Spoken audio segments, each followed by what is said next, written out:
प्राचीन भारत के हृदय में, शांत जंगलों और दिव्य आश्रमों के बीच, एक खूबसूरत प्रेम कथा जन्म लेती है।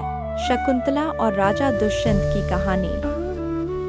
शकुंतला, जो अप्सरा मेनका और महर्षि विश्वामित्र की पुत्री थी, जन्म के बाद त्याग दी गई थी। उन्हें ऋषि कण्व के आश्रम में पाला गया, जहां उन्होंने प्रकृति और ज्ञान से भरपूर जीवन जिया और बड़ी होकर अपार सौंदर्य की धनी बनी। एक दिन शिकार के दौरान राजा दुष्यंत ने ऋषि कण्व के आश्रम में प्रवेश किया। वहां उनकी मुलाकात शकुंतला से हुई, जिनकी सुंदरता ने राजा को तुरंत मोहित कर लिया। और यहीं से एक ऐसा प्रेम आरंभ हुआ जो समय और किस्मत से भी ऊपर था। उन्होंने गांधर्व विवाह की परंपरा में एक दूसरे से विवाह किया, जो प्रेम और आपसी सहमति पर आधारित था। दुष्यंत ने वादा किया कि वह जल्द ही वापस आएंगे, लेकिन नियति ने हस्तक्षेप किया। शकुंतला दुष्यंत के विचारों में खोई हुई, अनजाने में ऋषि दुर्वासा का अपमान कर बैठी।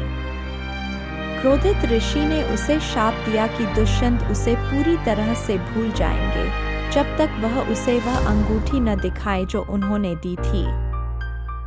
दुष्यंत से मिलने के लिए राज दरबार जाती हुई शकुंतला के साथ एक त्रासदी घटती है।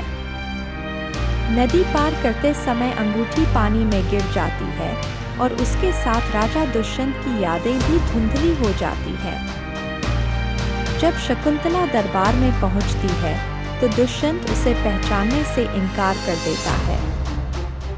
लेकिन उस खोई हुई अंगूठी को एक मछुआरे ने ढूंढ निकाला।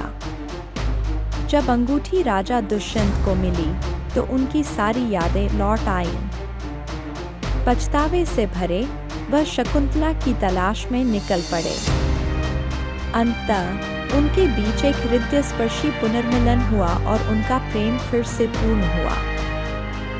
शकुंतला और दुष्यंत का पुत्र भरत एक महान राजा बना। उसी के नाम पर हमारे देश का नाम भारत पड़ा। शकुंतला और राजा दुष्यंत की यह प्रेम कथा आज भी प्रेम, विश्वास और नियति की एक अमर कहानी है।